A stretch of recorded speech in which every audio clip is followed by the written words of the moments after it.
Cần giúp đỡ không?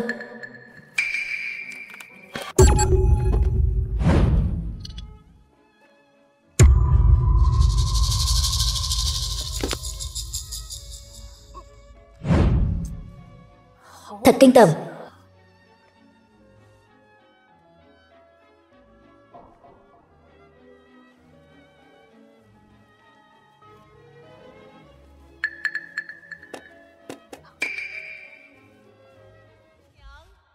Tiến vào lễ đường.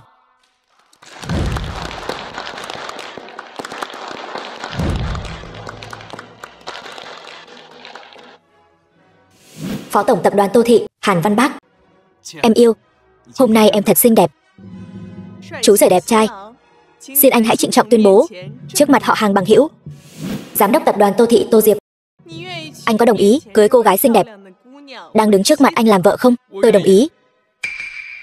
Cô dâu xinh đẹp, từ hôm nay trở đi, dù giàu sang hay nghèo khó, đồng ý, tôi đồng ý. Bà chị, làm ơn giữ ý một chút được không? Bạn thân Tô Diệp tiểu thư.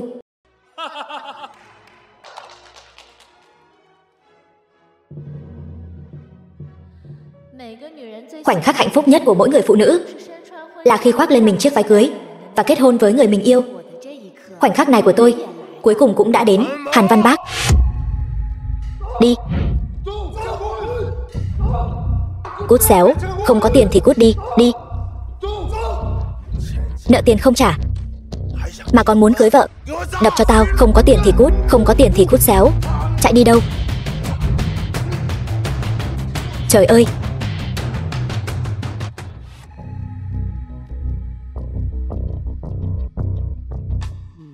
Nửa năm sau. Sao em lại đến đây? Tại vì người ta nhớ anh quá. Từng tế bào trong cơ thể em đều nhớ anh.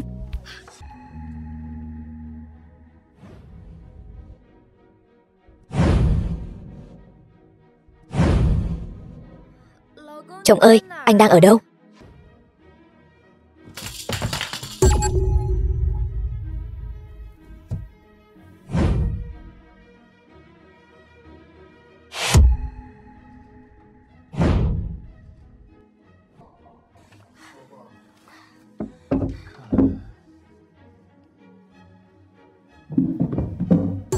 Sao lại dừng lại? The film was translated and narrated by M Media. Sao lại đột ngột đến phòng của con tiện nhân này? Em biết rồi. Anh muốn tìm chút kích thích. Anh vừa nghe thấy có tiếng động trong phòng này. Làm gì có tiếng động nào? Anh nghe nhầm rồi. Từ khi con tiện nhân này gặp chuyện cách đây nửa năm thì đã hoàn toàn trở thành người thực vật rồi. Không thể nào phát ra tiếng động được. Hóa ra từ khi xảy ra chuyện đến giờ mình đã nằm liệt giường nửa năm rồi. Anh điên rồi. Nếu con tiện nhân này thật sự mất mạng thì Tô Thị tập đoàn sắp tới tay sẽ không còn nữa. Anh chỉ muốn thử xem cô ta có thật sự tỉnh lại hay không. Có gì mà phải thử. Hơn nữa, cho dù cô ta có tỉnh lại thì chẳng lẽ chúng ta không thể khiến cô ta ngủ nữa sao? Giống như nửa năm trước, tại hôn lễ, anh đã cố tình tạo ra tai nạn đó. Thì ra tất cả mọi chuyện đều là anh cố tình sắp đặt. Hàn Văn Bác, tôi thật sự mù quáng. Làm vậy quá mạo hiểm. Hơn nữa, chỉ còn 2 ngày nữa Tô Thị tập đoàn sẽ là của anh.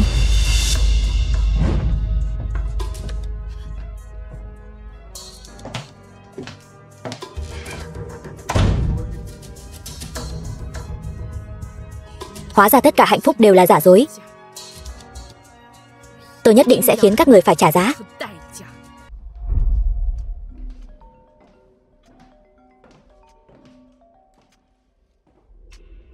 Cái gì? Được rồi, tôi biết rồi. Cổ phần của Tô Thị tập đoàn đã có biến động. Đi với anh một chuyến.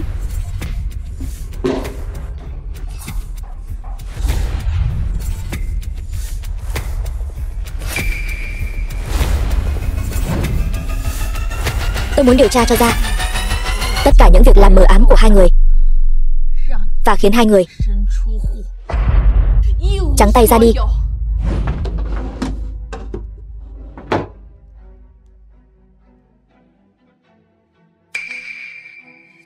Mất sạch rồi. Hàn Văn Bác, ngươi đây là muốn ta đoạn tuyệt quan hệ với tất cả mọi người. Mình phải nghĩ kỹ lại. Còn nhớ số điện thoại của ai không?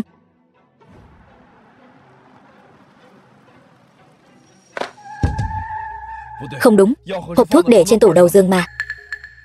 Có phải anh nhớ nhầm rồi không? Cẩn thận vẫn hơn.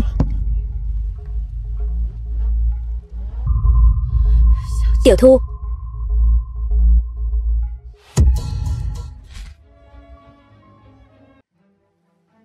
Này Cố Công Cẩn, sao anh lại ở đây? Điều đó không quan trọng, Hàn Văn Bác đang trên đường quay lại. Đi thôi, ta không thể đi. Ta còn rất nhiều việc chưa điều tra xong, ta phải ở lại đây.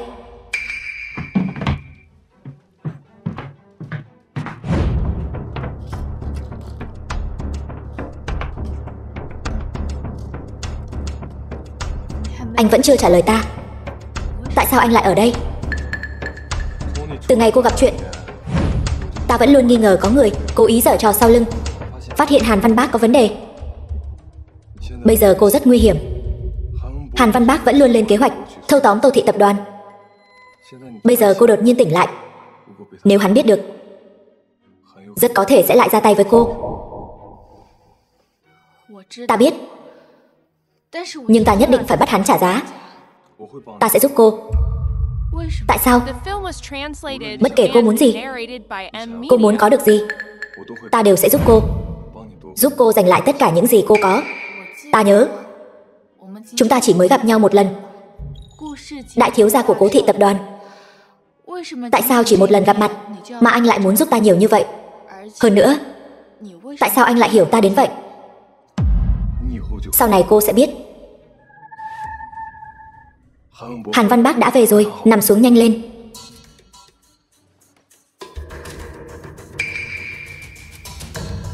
Bây giờ cô chỉ có thể tin tưởng mỗi ta thôi.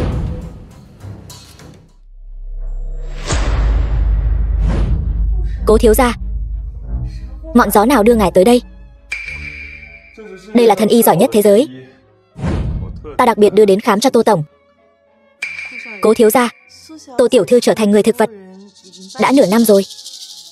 Ngài bây giờ dẫn người tới xem, e rằng cũng vô dụng. Có tác dụng hay không, không phải xem qua mới biết sao? Cố thiếu gia, tôi chỉ là một trợ lý, ngài đừng làm khó tôi. Nếu một trợ lý đều có thể quang minh chính đại ở trong nhà, tôi nghĩ một chuyện nhỏ như vậy hẳn là có thể quyết định được.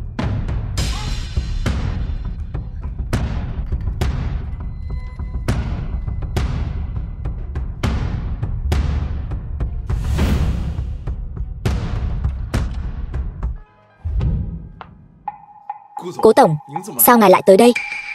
Trước đây tôi có may mắn quen biết vị thần y này, đã chữa khỏi bệnh nan y cho một người bạn của tôi. Liền nghĩ xem có thể đánh thức Tô Diệp hay không. Hy vọng Hàn tổng đừng trách.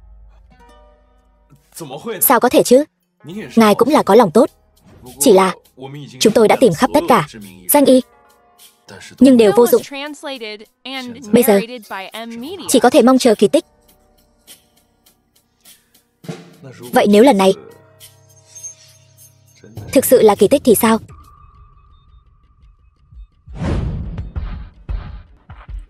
Cố thiếu gia, không tới 1 phút, Tô tổng sẽ tỉnh.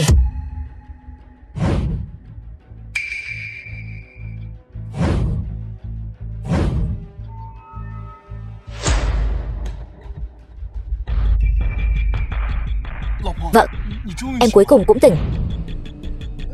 Anh là ai?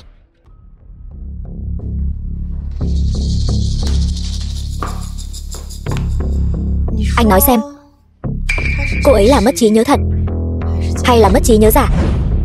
Thật giả không quan trọng, quan trọng là tuyệt đối không thể để cô ta ảnh hưởng đến quyết định của hội đồng quản trị ngày mai.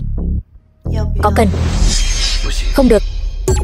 Cô ấy vừa tỉnh lại mà xảy ra chuyện, hai chúng ta chắc chắn sẽ bị nghi ngờ. Hơn nữa, để cô ấy sống quan trọng hơn. Vậy phải làm sao? Trước tiên cứ theo kế hoạch ban đầu mà làm.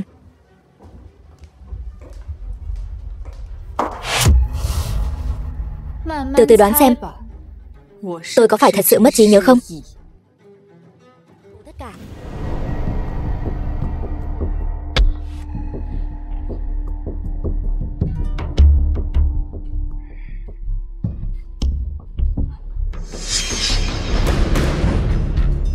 Tiết Húc, nhận ra tôi chứ? Cố thiếu gia, anh làm gì vậy? Chúng ta xưa nay chẳng có ân oán gì mà. Hôm nay mời anh đến đây là muốn hỏi anh một vài chuyện. Anh cứ hỏi, tôi sẽ hợp tác hết sức. Tô Diệp đã tỉnh. Chuyện này anh biết chứ? Trong khoảng thời gian cô ấy hôn mê, anh có biết chuyện gì đã xảy ra không? Tôi không biết. Chắc chứ? Có phải anh muốn nhúng tay vào chuyện của Tô Thị tập đoàn không? Chuyện này liên quan gì đến anh? Anh chỉ cần nói cho tôi biết tất cả những gì anh biết là được. Những chuyện khác không cần anh quản. Đại thiếu gia, Cố gia các người đã tẩy sạch lý lịch, làm ăn chân chính rồi. Anh không cần học chiêu trò bước cung này đâu. Anh không học được đâu. Thẳng thắn đi. Tôi cũng biết những thứ này tôi không hiểu, nhưng tôi hiểu chuyện chuyên môn. Phải tìm người chuyên môn để làm. Lại đây anh em, cho Tiết tổng xem thử tính chuyên nghiệp của các cậu.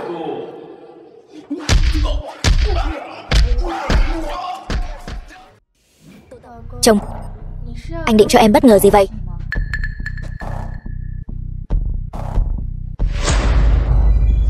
Chuyện gì thế này? Em nhớ ra được gì rồi sao? Đây là hiện trường đám cưới của chúng ta. Xin lỗi, vợ yêu. Đám cưới của chúng ta đã bị anh hủy hoại.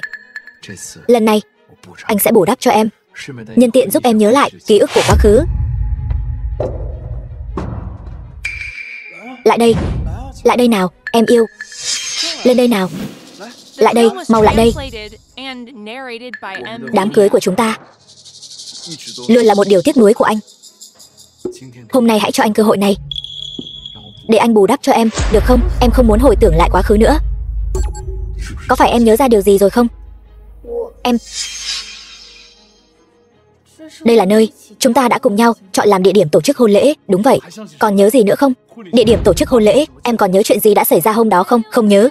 Em quên rồi, em cũng không muốn nhớ lại. Không sao, anh sẽ giúp em nhớ lại. Không cần đâu. Em đối với chuyện này đã không còn hứng thú nữa rồi. Sao lại thế được? Đây là hôn lễ của chúng ta mà. Em đã nói rồi, không muốn nhớ lại chuyện hôn lễ nữa. Anh không hiểu sao? Có phải em đã nhớ ra điều gì rồi không?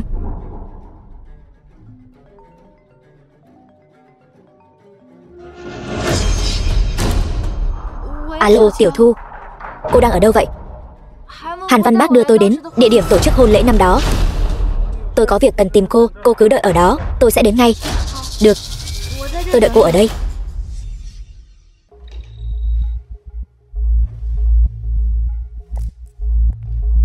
Bày binh bố trận thế này là sao?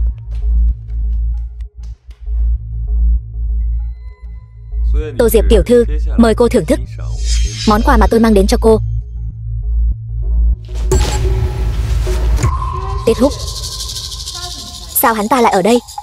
Câu chuyện này thì hãy để ông chủ Tiết tự kể cho cô nghe đi. Tôi tin chuyện hắn ta kể chắc chắn sẽ thú vị hơn tôi. Tỉnh dậy đi, còn tâm trí mà ngủ nữa sao?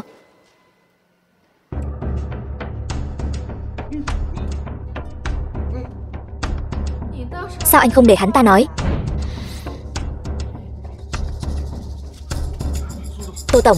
Tô Tổng này, tôi sẽ nói hết. Cô muốn biết gì? Tôi sẽ nói cho cô tất cả. Tô Tổng, cô nói đi. Nói một câu dễ nghe rồi thả tôi ra đi. Cô muốn tôi nói gì tôi cũng sẽ nói. Anh đã làm gì hắn ta? Tôi không làm gì hắn ta cả. Không tin thì cô cứ hỏi hắn ta xem. Tôi bị Hàn Văn Bác ép buộc. Tôi không có lựa chọn nào khác. Anh đã làm gì hắn ta có thể khiến hắn sợ hãi đến vậy? Tôi hỏi, anh trả lời. Hàn Văn Bác, có phải hắn ta nhờ anh giúp nuốt trọn tập đoàn Tô Thị của tôi phải không? Phải. Hắn ta bảo anh làm gì? Tôi chỉ liên kết với vài người của mình. Cô lập tập đoàn Tô Thị của các người, khiến những người khác không dám hợp tác với tập đoàn Tô Thị. Còn gì nữa không? Tôi đâu phải người của tập đoàn Tô Thị. Tôi chỉ biết có vậy thôi. Vừa nãy anh... Không đúng. Người của anh đã đánh hắn ta phải không? Không có. Tôi chỉ bảo họ giúp ông chủ Tiết tỉnh rượu, thư giãn một chút. Tiết tổng, xin hãy nói thật đi. Sao cô biết hắn ta không nói thật? Dựa vào sự hiểu biết của tôi về Hàn Văn Bác, những việc tương tự thế này hắn ta sẽ không tìm người thứ hai để làm. Nếu hắn ta có thể nhúng tay vào, điều đó chứng tỏ hắn ta nhất định có giá trị độc nhất của riêng mình. Sao cô không tin tôi chứ? Tôi nói thật mà. Xem ra chỉ dùng biện pháp mạnh thì không thể giải quyết được anh rồi. Mấy cô, bộ nhí của anh dạo này thế nào rồi? Tô Diệp, cô có ý gì? Cô muốn dùng đời tư của tôi để đe dọa tôi sao? Cô nghĩ tôi sẽ sợ sao? Không. Tiết tổng ở nhà chẳng sợ trời chẳng sợ đất. Độ ăn chơi của Tiết tổng cũng nổi tiếng khắp xa gần. Chỉ là không biết Tiết tổng có sợ sau này e rằng sẽ không được hưởng thụ loại khoái cảm này nữa không?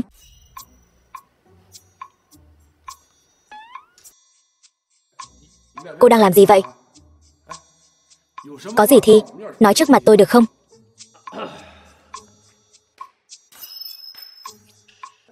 Cho Tiết tổng tỉnh rượu tiếp. Đừng lại đây. Tôi chỉ biết có vậy thôi. Đánh mất mạng tôi cũng vô ích.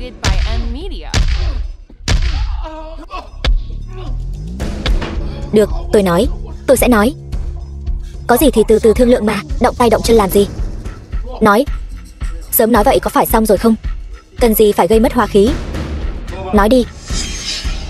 Tôi giúp Hàn Văn Bác chuyển nhượng tài sản. Cụ thể hơn đi.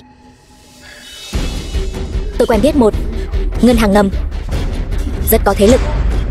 Tất cả những việc liên quan đến tiền bạc, việc mờ ám, bọn họ đều làm cả. Hàn Văn Bác đã chuyển toàn bộ tài sản của tập đoàn Tô Thị thành tài sản cá nhân của hắn ta. Một mặt tư lợi cá nhân, mặt khác muốn biến tập đoàn Tô Thị thành một cái vỏ rỗng ruột. Hàn Văn Bác, chẳng phải hắn ta luôn muốn chiếm đoạt tập đoàn Tô Thị làm của riêng sao? Chuyện này sao có thể một sớm một chiều mà xong được? Chắc chắn phải có trình tự, từng bước hoàn thành việc này. Ngoài ra, số tiền này có thể Hàn Văn Bác không hề giữ trong tay mình, mà đã chuyển cho tổ chức Cực Bắc, chính là cái hướng về phía các doanh nghiệp toàn thế giới thu nạp tiền vốn, tổ chức tội phạm tài chính quốc tế. Đúng, Hàn Văn Bác chắc hẳn là người của họ. Anh có bằng chứng nào về việc này không? Bằng chứng trực tiếp thì không có, bằng chứng gián tiếp thì có khá nhiều. Tôi có thể đưa bằng chứng cho cô. Hãy tha cho tôi.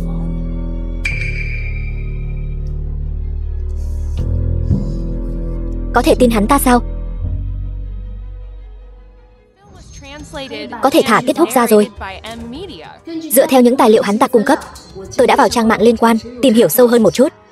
Về cơ bản có thể xác định tính xác thực của tài liệu. Nói cách khác, lần này chúng ta đã có được bằng chứng quan trọng để trừng phạt Hàn Văn Bác. Có thể nói như vậy, vừa có thể chứng minh tội ác của hắn ta, đồng thời cũng có thể chứng minh hắn ta có liên hệ với tổ chức Cực Bắc sao? Đúng vậy. Xem ra giúp Tiết tổng giải rượu vẫn rất cần thiết. Quá tốt rồi. Vậy thì bây giờ tôi có thể dựa vào những thứ này đưa Hàn Văn Bác đi uống trà với nhân viên chấp pháp rồi. Hàn Văn Bác, những gì anh đã làm với tôi sẽ bắt anh trả lại gấp bội. Cô đã bỏ qua một vấn đề đáng sợ hơn. Vấn đề đáng sợ hơn? Anh muốn nói gì? Cô thử nghĩ xem. Hàn Văn Bác là từ khi nào bắt đầu tiếp cận cô? Từ khi cô quen biết Hàn Văn Bác, cô có phải vẫn luôn sống trong cái bẫy mà hắn ta đã thiết kế riêng cho cô không? Có thể nói như vậy. Hàn Văn Bác là người của tổ chức Cực Bắc. Nói cách khác, cô và Tô Thị tập đoàn của cô từ sớm đã bị tổ chức để mắt tới. Đúng vậy. Vậy cô có thể đảm bảo sau khi Hàn Văn Bác vào công ty, tổ chức sẽ không phái Hàn Văn Bác tiếp theo tiếp cận cô nữa sao? Lại thua thiệt với một tên đàn ông. Bản chất háo sắc vĩnh viễn không từ bỏ. Đi chỗ khác đi. Anh nói cũng có lý. Bây giờ vẫn chưa phải thời điểm tốt nhất. Chúng ta nhất định phải đợi đến khi người đứng sau Hàn Văn Bác lộ diện rồi mới ra tay, để bọn họ biết Tô Diệp cô không phải là người dễ bị bắt nạt. Anh định bảo tôi nhổ tận gốc một tổ chức tội phạm nước ngoài sao? Đùa gì vậy? Chỉ cần cho bọn họ biết cái giá phải trả khi làm tổn thương cô cao hơn là được. Bọn họ chọn con mồi nhất định là nhắm vào kẻ dễ hạ thủ nhất. Vậy thì tôi phải thả dây dài câu cá lớn. Đúng. Bảo vệ tốt bản thân, chờ đợi thời cơ tốt nhất. Được. Bây giờ tôi chỉ cần nghĩ đến cuộc sống hạnh phúc sau này. Niềm vui của tôi đã không thể kìm nén được nữa rồi. Vậy cô có dự định gì cho cuộc sống sau này không?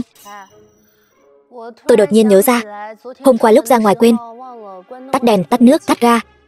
Tôi về nhà xem sao đã. Chắc chắn là khôi phục lại Tô Thị tập đoàn rồi. Nửa năm nay Tô Thị tập đoàn đã tan nát hết rồi. Còn về cuộc sống cá nhân thì sao? Thì ly hôn. Ly hôn. Sau đó thì sao nữa? Sống cho tốt. Ý tôi là tôi muốn cùng cô. Tôi quên đồ. Nhà được trang trí khá có phong cách. Sao sàn nhà trơn thế này? Chờ tôi với, tôi cũng có việc phải làm. Tôi quen một luật sư rất có uy tín. Tối nay tôi mời họ ăn cơm, nói chuyện về vấn đề của Tô Thị tập đoàn. Nhớ đến nhé. Được.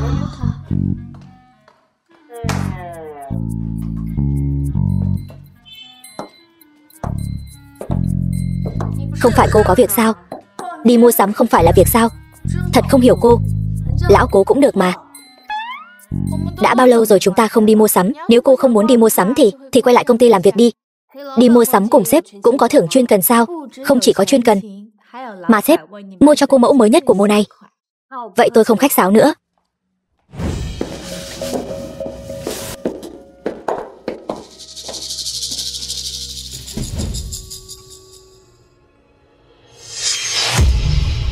Tô Diệp. Này Tô Diệp, cô xong chưa vậy? Tô Diệp.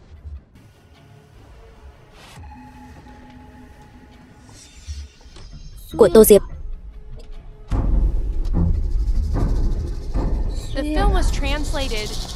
Có chuyện rồi. Cô chắc chứ? Liệu có phải tự đi dạo rồi không? Điện thoại còn rơi xuống đất. Chẳng lẽ vẫn chưa đủ để nói lên vấn đề sao? Cửa hàng này là cửa hàng vàng của trung tâm thương mại này. Xung quanh toàn là cửa. E là lành ít dữ nhiều. Vậy phải làm sao? Đừng vội. Tô Diệp chắc chỉ là bị người ta khống chế thôi. Tạm thời sẽ không có nguy hiểm đến tính mạng. Nếu không thì đối phương cũng sẽ không mất công. Nhất định phải đưa người đi. Tôi đã dùng quan hệ nhà tôi để tìm Tô Diệp. Bây giờ chúng ta chỉ có thể hy vọng Tô Diệp ít chịu khổ.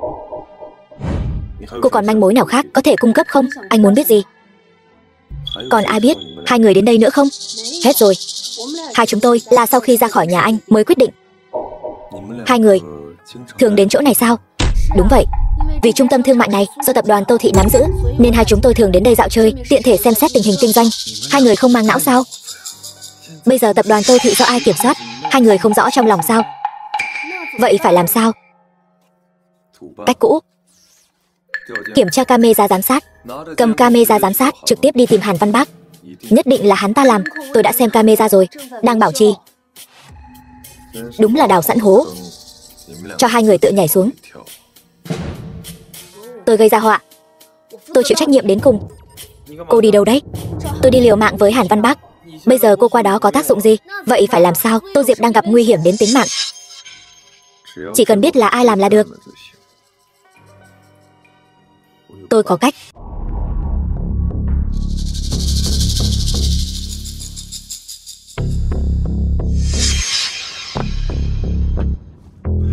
Cố tổng, Ngài đến rồi. Có gì bất thường không? Không có gì bất thường. Đã vào nhà anh ta kiểm tra rồi. Chúng tôi tìm anh em chuyên nghiệp đã vào xem rồi. Không có ai, chắc chứ? Tôi chắc chắn, từ khi nhận được lệnh của ngài, tôi đã ở đây canh chừng. Không chỉ bên trong không có người, bên ngoài cũng không có ai đến gần. Cho đến vừa rồi, Hàn Văn Bác tự mình quay về. Được, vậy anh đi làm việc đi. Được. Đợi đã. Anh vừa nói chỉ có Hàn Văn Bác một mình quay về. Đúng vậy. Không nhìn thấy Bạch Tuyết. Không nhìn thấy. Cậu chắc chứ? Tôi chắc chắn. Hàn Văn Bác và Bạch Tuyết bình thường luôn ở bên nhau. Sao hôm nay lại đột nhiên không thấy đâu? Chuyển lại xuống. Tìm Bạch Tuyết. Sống phải thấy người, mất phải thấy xác. Vâng. Cô luôn bao che cho Hàn Văn Bác. Thật sự tưởng tôi không biết sao. Người lãnh đạo tổ chức cực Bắc lại mật tư. Boss, Hàn Văn Bác vẫn luôn nỗ lực. Chỉ là luôn có một vài tình huống không kiểm soát được xuất hiện thôi. Tôi phái cô đến giám sát anh ta, cô lại dám nói đỡ cho anh ta. Cô sẽ không thật sự yêu hắn ta đấy chứ? Đồ tiện nhân. Năng lực của tổ chức cực Bắc chúng ta cô nên rõ. Làm việc không tốt còn có thể tha thứ. Nếu dám phản bội tổ chức, cô sẽ mất mạng không nơi chôn thân. Xin ngài yên tâm. Bằng mặt không bằng lòng cũng tính. Nếu không có ngài, Bạch Tuyết đã mất mạng từ lâu rồi. Bạch Tuyết cũng luôn tìm cơ hội báo đáp ngài. Vậy thì đừng nảy sinh tình cảm với Hàn Văn Bác. Cô có phải nghĩ rằng Hàn Văn Bác chỉ cần thâu tóm được tập đoàn Tô Thị là có thể sống cuộc sống trên vạn người sao? Nhưng cô đừng quên, chỉ cần tổ chức muốn, một đêm thôi có thể biến cô thành kẻ rác rưởi chỉ có thể sống bằng cách lừa đảo trên đường phố. Tôi chưa bao giờ nghi ngờ năng lực của tổ chức. Cô là do tôi một tay đào tạo. Tôi cần phải nhắc nhở cô, nếu Hàn Văn Bác trong vòng 10 ngày không thâu tóm được tập đoàn Tô Thị, cô vẫn nên nghĩ cho bản thân mình. Anh ấy nhất định làm được. Anh ta sẽ không động lòng với cô đấy chứ? Đồ ngu ngốc.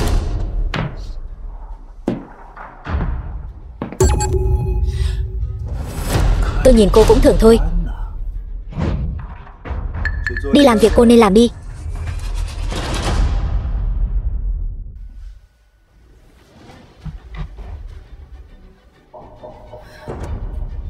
Anh ấy nhất định làm được.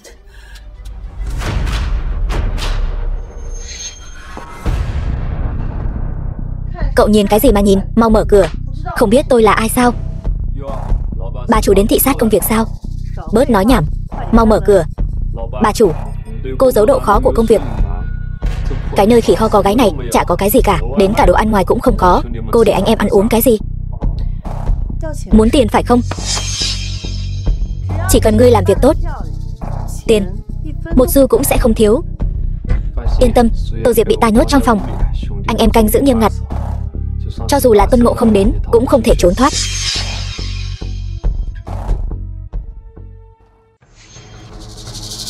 Người thật là gan dạ. Bị đưa đến nơi này rồi vẫn có thể ngủ ngon như vậy. Ta không lo lắng. Ăn ngon, ngủ ngon, ai lo lắng? Ai mà biết được. Ngươi đang đe dọa ta. Đúng vậy. Dù sao bây giờ các ngươi cũng không dám làm gì ta. Ngươi chắc chứ? Biệt thự này của ai thì không cần phải nói.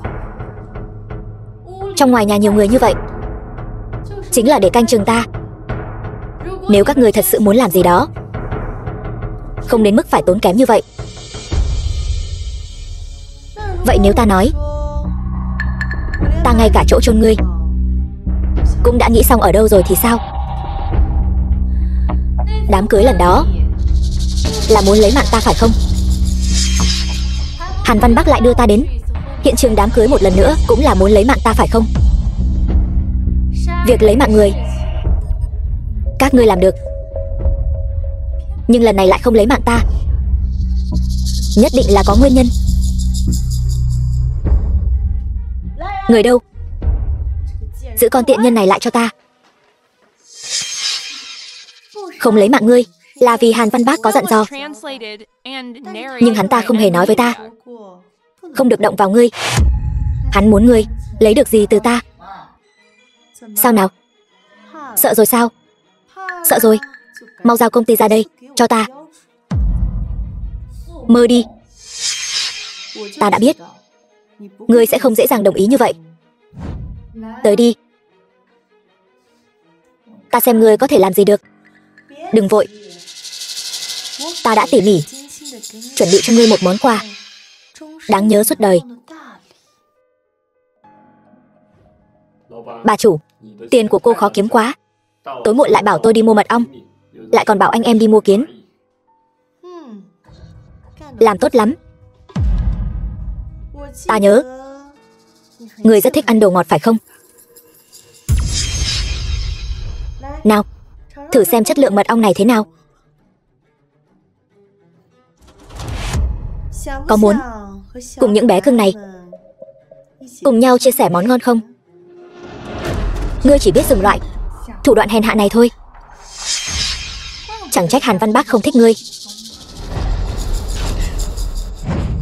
Ta cho ngươi thời gian suy nghĩ cho kỹ. Bây giờ ngươi vẫn có thể quỳ xuống cầu xin.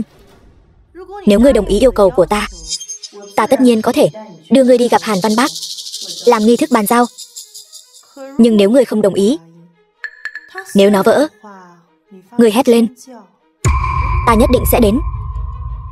Dù sao, ta cũng không muốn bỏ lỡ lúc gay cấn thế này. Cô cắm sừng hắn rồi phải không? Cô nói gì? Người toàn mùi đàn ông lạ. Tôi ngửi thấy hết rồi. Chào ông chủ, một người đến còn chưa đủ, mà phải hai người đến. Người đâu? Ở dưới lầu. Đoán đúng rồi chứ gì. Cô, cảm giác không dễ chịu lắm nhỉ? Cũng được, chúng ta nói chuyện chút đi. Nghĩ thông rồi. Anh hãy thả tôi ra trước đã. Tôi sẽ nói cho anh một chuyện. Tôi đảm bảo chuyện này anh nhất định sẽ thấy hứng thú. Đừng nghe cô ta nói bậy. Cô ta đang làm tiêu hao sức lực của chúng ta. Cô đánh đi. Cô càng đánh mạnh, tôi càng biết nhiều hơn. Hai người đang làm gì vậy? Đừng nghe cô ta nói bậy. Tôi muốn nghe xem cô có thể nói gì. Cô ta hoàn toàn đang. Đừng làm lỡ chuyện của tôi. Thời gian của tôi không còn nhiều nữa.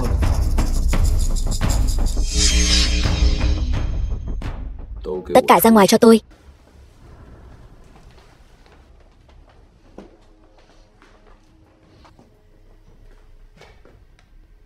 Cô nói đi.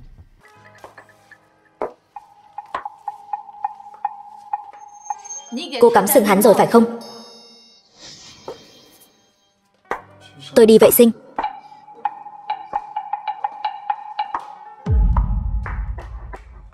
Cô ta đã nói gì với anh?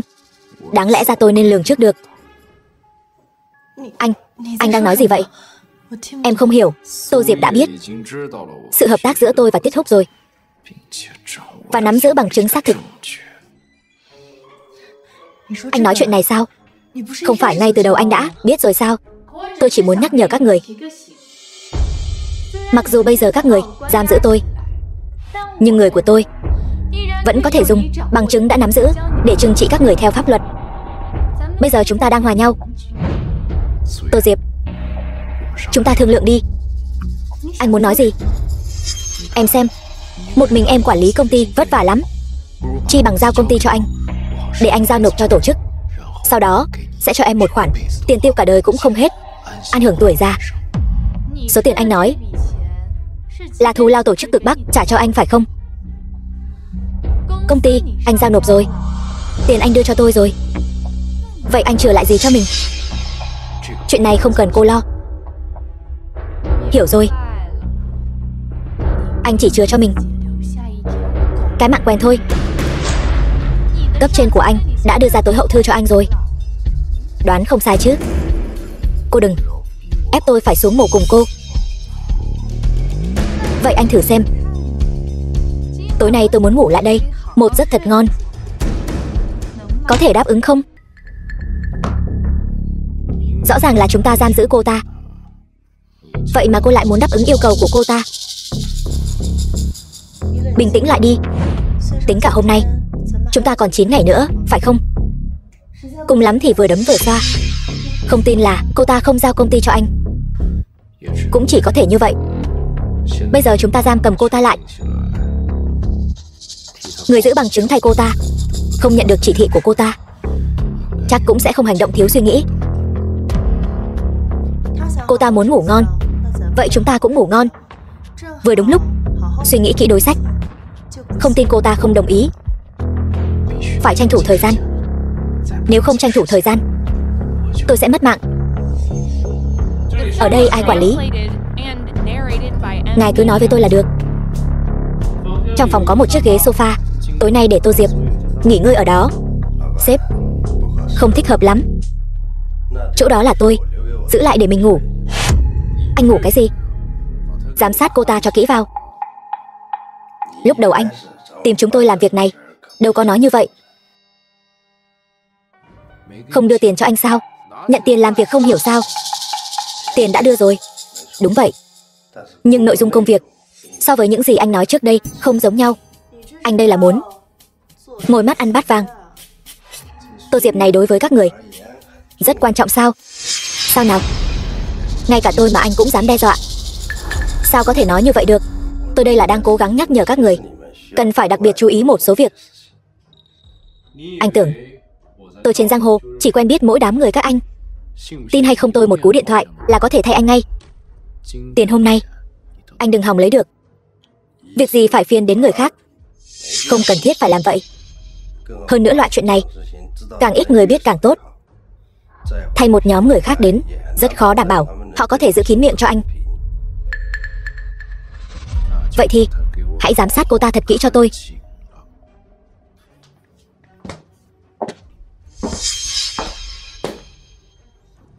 Tên khốn. Nếu không phải nể mặt tiền thì anh chẳng là cái thá gì cả. Khốn kiếp.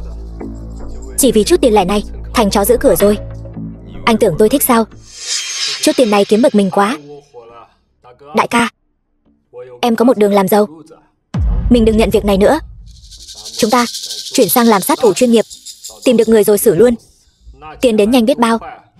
Nói thì dễ lắm, tôi cũng đã nghĩ đến. Không thực tế.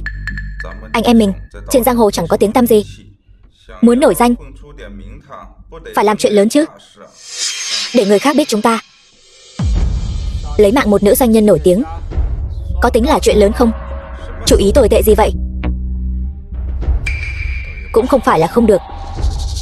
Nữ doanh nhân xinh đẹp thế này mà mất đi có phải hơi phí không?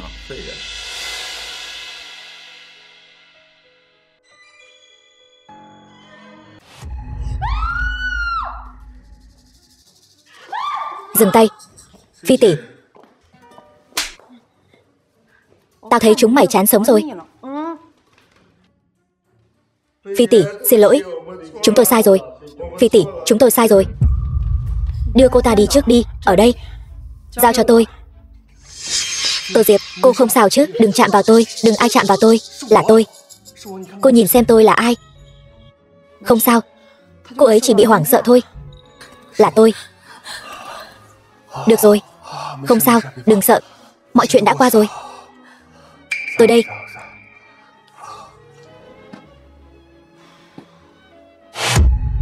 Tôi hy vọng trước sáng nay cô có thể giao kẻ cầm đầu cho tôi. Còn sống hay không tôi không quan tâm.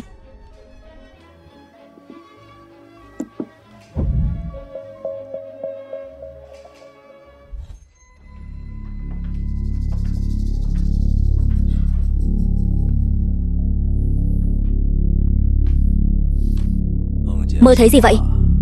Nói nghe thử xem.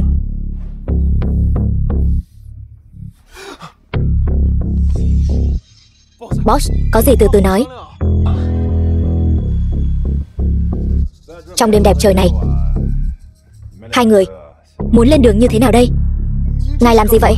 Tô Diệp thì ta đã khống chế được rồi, sẽ không còn vấn đề gì nữa. Cô ta đã chạy rồi. Sao có thể? Tối nay ta mới đích thân đến đó. Đích thân đến đó. Ngươi có phải cảm thấy kế hoạch của mình rất tuyệt vời không? Boss, ta có thể làm chứng. Trước đó, cầm miệng. Chờ chút nữa rồi tính sổ với ngươi. Xuống đây.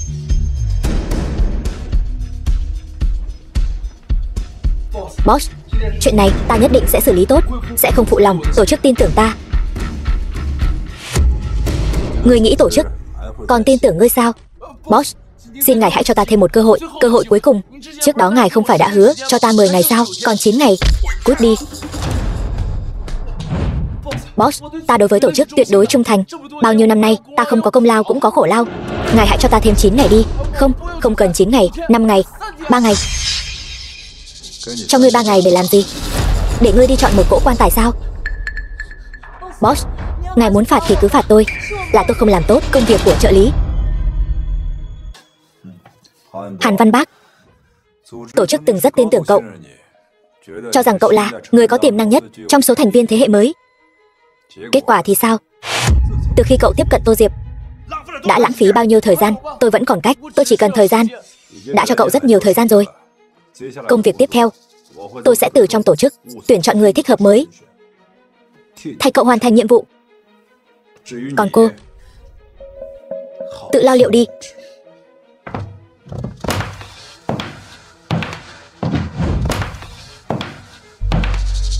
Đừng sợ, người của tổ chức sẽ không nhanh như vậy mà xuống đây đâu. Chỉ cần chúng ta cướp được Tô Thị tập đoàn là có thể lập công chuộc tội. Mục tiêu của tổ chức chỉ có Tô Thị tập đoàn, còn ai cướp được bọn họ không quan tâm. Bị thương rồi sao? Để em lấy đá chườm cho anh. Sao vậy? Vừa rồi cô gọi Smith là boss. Anh chẳng phải vẫn luôn gọi hắn ta là boss sao? Cô cũng là người của tổ chức. Anh nghe tôi giải thích. Bao nhiêu năm nay, cô là người tổ chức cài bên cạnh tôi để giám sát tôi. Dù tình huống có khẩn cấp, cũng phải ăn sáng trước đã. Sức khỏe là quan trọng nhất.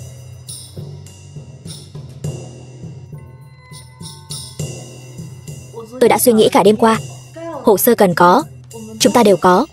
Chỉ cần ban giám đốc Tô Thị tập đoàn gật đầu là được. Chúng ta bỏ chút công sức, từ từ công phá, nhất định sẽ thành công. Để tôi. Anh làm gì vậy? Anh muốn làm gì? Anh nói cho tôi biết được không? Anh đừng im lặng. Anh nói chuyện với tôi đi được không? Chúng ta không cần gì nữa là được thôi mà, đúng không? Tổ chức muốn là công ty, là tiền. Chúng ta chạy trốn đi, đến một nơi mà tổ chức không có hứng thú nhúng tay vào, lén lút sống. Văn Bác, anh đừng kích động. Tình hình của anh bây giờ tệ hơn anh tưởng tượng rất nhiều. Anh nghe tôi phân tích vài câu được không? Bây giờ trong tay Tô Diệp có đầy đủ bằng chứng có thể khiến anh mất mạng, mà không gian để anh thao tác đã rất nhỏ rồi. Bây giờ anh phải ngồi lại, bình tĩnh suy nghĩ, làm thế nào mới có thể một chiêu khiến Tô Diệp mất mạng. Chậm trễ một chút đều không sao cả, chúng ta vẫn còn thời gian. Anh phải tin tôi, anh nhất định phải tin tôi.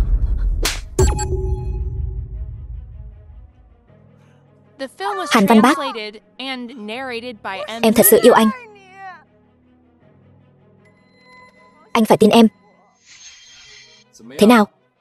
Hai lựa chọn, cũng không uổng công mình từng là đồng nghiệp. Hàn Tổng, tập đoàn Tô Thị vốn là do Tô Tổng một tay sáng lập. Ngài làm như vậy, là có chút không ổn. Xem ra các ngươi thật sự là một lũ không biết nỗi khổ của nhân gian. Vẫn là quá nhân từ với các ngươi rồi. Ta đã cho các ngươi hai lựa chọn, còn ta không có lựa chọn nào khác. Không phải ta đang ép các ngươi, mà là có người đang ép ta. Chuyện này vẫn cần bàn bạc rồi hãy nói. Tôi đi vệ sinh. Ngồi xuống. Hoặc là ký tên vào, hoặc là tự giải quyết. Hàn Tổng, ngươi làm vậy chi cho khổ, anh làm vậy chi cho khổ. Tập đoàn Tô Thị là của anh sao? Ký vào đây. An phận dưỡng lão không tốt sao? Hàn tổng nói có lý. Tôi ký. Đợi đã. Nói chuyện tập đoàn Tô Thị. Không có tôi sao được. Tới thật đúng lúc. Tôi còn một văn kiện nữa. Cô cũng ký đi. Nghe nói anh cho các vị một câu hỏi lựa chọn. Không bằng tôi cũng cho anh một câu hỏi. Anh chọn chủ động đầu thú hay để cảnh sát đưa anh đi? Đầu thú. Đừng cứng đầu với tôi. Đối phó với cô, tôi có thể không cần khách sáo như vậy. Tôi muốn làm gì, cô hẳn là biết. Hoàn cảnh của tôi, cô cũng nên rõ. Tô Diệp, vợ chồng một thời. Cô hãy thành toàn cho tôi đi. Sau này chuyện gì cũng dễ bàn. Hàn Văn Bác, anh nghe thấy chưa? Những thứ này đều là hướng về anh mà đến. Không có chút chuẩn bị, tôi dám đối đầu với một kẻ cùng đường sao? Hàn tổng, sự đã đến nước này, anh hãy chấp nhận điều tra đi, tranh thủ một kết quả tốt. Cảnh sát đang lên lầu đấy. Tòa nhà tập đoàn Tô Thị không có cửa sau, anh biết mà. Bây giờ anh chỉ là một tội phạm kinh tế, trên tay dính máu người, tính chất lại khác. Cút ra ngoài.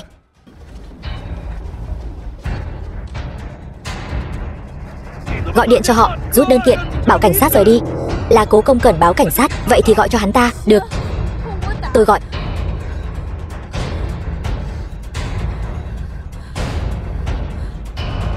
Ai? Ra đây. Đừng kích động.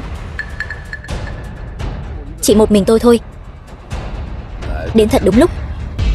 Anh làm loạn đủ chưa? Anh tưởng như vậy còn có thể cứu được mình sao? Người với người thật khác nhau. Có người sinh ra đã có tất cả. Số tốt, phải không? Có người nỗ lực là có thể tự mình khởi nghiệp. Vận tốt, ví dụ như cô. Còn tôi chỉ có thể đánh cược. Gia nhập tổ chức Cực Bắc chính là bước đầu tiên của canh bạc. Anh trước đây không phải như vậy. Cô tưởng người mà cô từng quen là con người thật của tôi sao? Anh rốt cuộc muốn gì? Tôi muốn sống. Bây giờ anh đang làm gì? Anh đang tự chuốc thêm tội lỗi cho chính mình. Câm miệng. Các người gọi điện bảo cảnh sát rời đi. Còn cô, nói với ban quản trị của cô, ký xong thì đem văn kiện lên đây. Tôi gọi.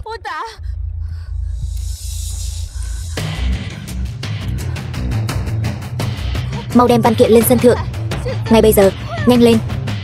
Này Hàn Văn Bác, anh muốn tiền tôi có thể cho anh, chỉ cần anh nói con số tiền. Thứ tôi muốn anh không cho được. Ngươi chỉ cần nói ra, ta đảm bảo đều có thể cho ngươi. Ta muốn sống. Ta muốn quang minh chính đại, không bị người uy hiếp mà sống. Ta có thể giúp ngươi. Chỉ cần ngươi trước tiên thả Tô Diệp, hồ sơ lập tức sẽ đưa lên cho ngươi. Rút lại vụ án. Ngươi nhất định phải dây dưa chuyện này sao? Không rút lại đúng không? Chờ đã. Được, ta đáp ứng ngươi. Tới rồi. Hồ sơ ngươi muốn tới rồi. Đừng động. Để đó. Để đây nhé. Thứ ngươi muốn đều ở đây rồi.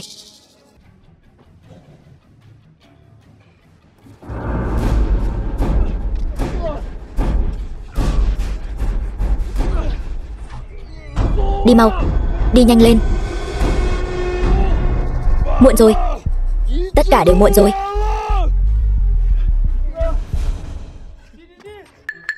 Hàn Văn Bác, cảnh sát đã tới dưới lầu. Người đã không còn đường lui. Buông vũ khí đầu hàng đi. Kết thúc rồi.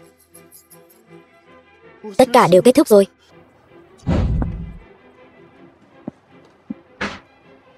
Ta nhẫn nhục chịu đựng bao nhiêu năm, sắp được sống. Cuộc sống ta muốn đều là các ngươi hủy hoại tất cả của ta. Hắn kết thúc rồi.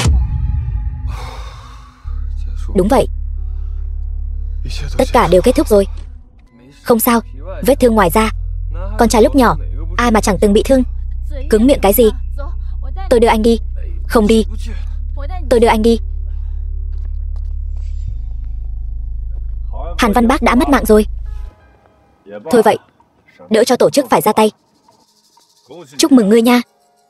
Người ngươi yêu nhất đã mất mạng rồi. Từ nay về sau, ngươi lại khôi phục giá trị ban đầu rồi. Từ ngày mai trở đi, quay về bên ta đi.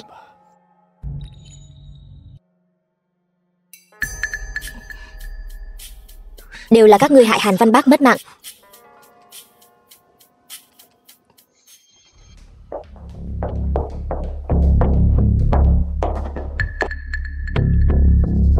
Chuyện của tập đoàn Tô Thị xử lý thế nào rồi?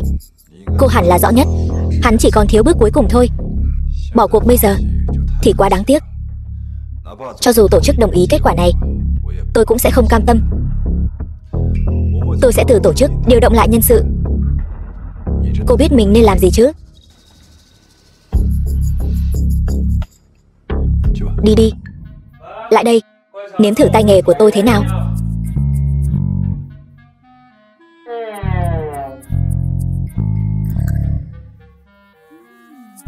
Giống đồ ăn giao tận nơi. Cô đây là đang khen tôi đấy sao? Thứ cô cần tôi đã tìm được hết rồi. Thưởng tôi thế nào đây?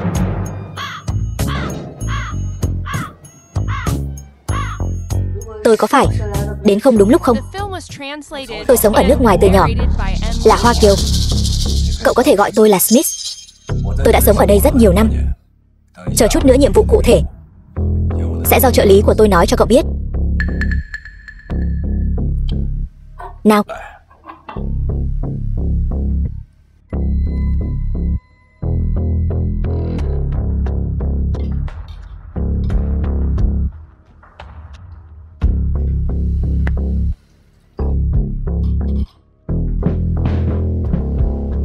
Cậu là người mới tổ chức phái đến. Sau này tiền đồ vô lượng. Trước đây đã từng nghe các tiền bối trong tổ chức nhắc đến ngài Smith. Hôm nay được gặp mặt, quả nhiên bất phàm. Người đó thích gọi tôi là boss, nhưng tôi không thích cách gọi này. Tôi thích Smith. Vậy trước đây cũng có người phụ trách nhiệm vụ ngài giao xuống. Đúng vậy.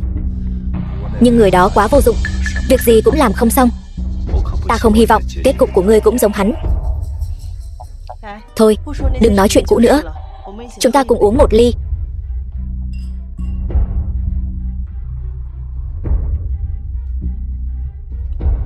Tiểu lượng của tôi không tốt lắm. Hai người các ngươi cũng uống ít thôi. Một lát nữa, ngươi hãy nói rõ nhiệm vụ và tình hình chi tiết cho hắn nghe cho kỹ. E rằng không còn cơ hội nữa rồi. Ông Smith phải không? Mấy người bạn phía sau tôi muốn mời anh đến chỗ họ trò chuyện một chút. Sao lại là ngươi nữa? Đừng hoảng, cũng có phần của ngươi. Ngươi không biết là hắn ép Văn Bác mất mạng sao? Tại sao ngươi ngay cả cơ hội cuối cùng cũng không chừa cho ta? Nói gì vậy?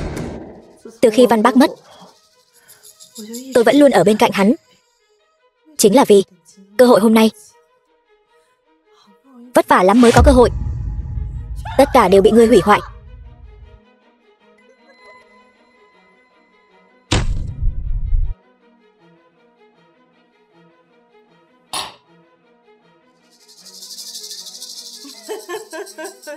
Lần này ngươi hài lòng rồi chứ?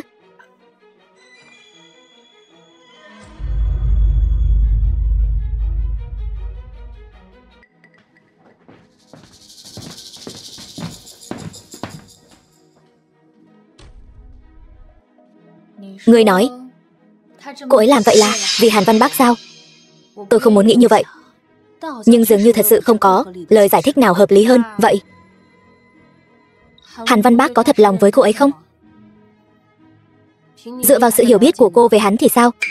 Tôi hiểu hắn sao?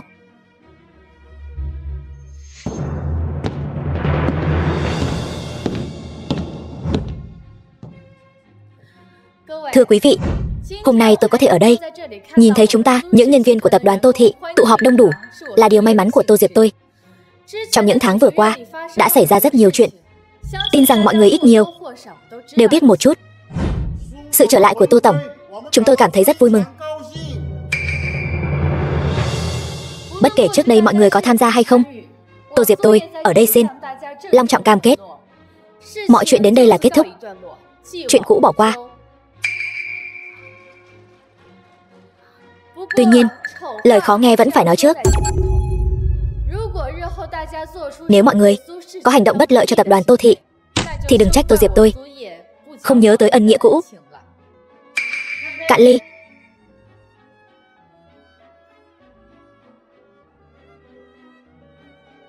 Chúc mọi người có một buổi tối vui vẻ. Được.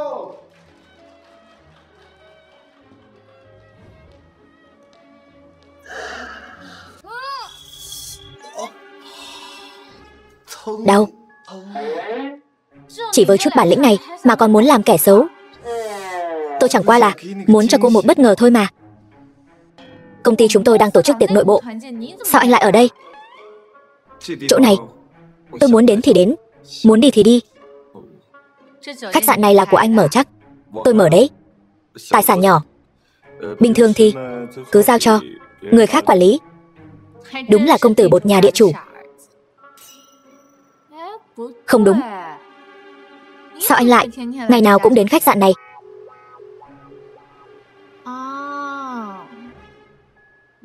Tôi biết ai mách lẻo cho anh rồi.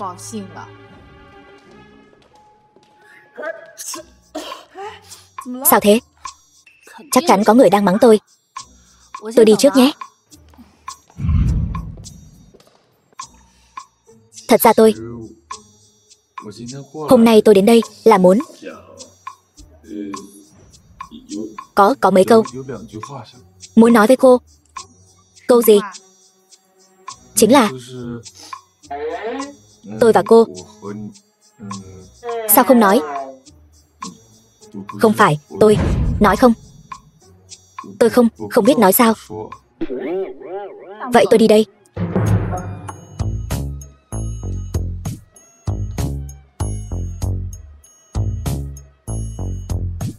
Tôi thích cô. Tiên sinh, quý khách mấy người. Một, mời đi lối này. The film was translated and narrated by M Media. Anh nói anh là vì tôi. Tiên sinh, mời đi lối này. Tôi ngồi đây.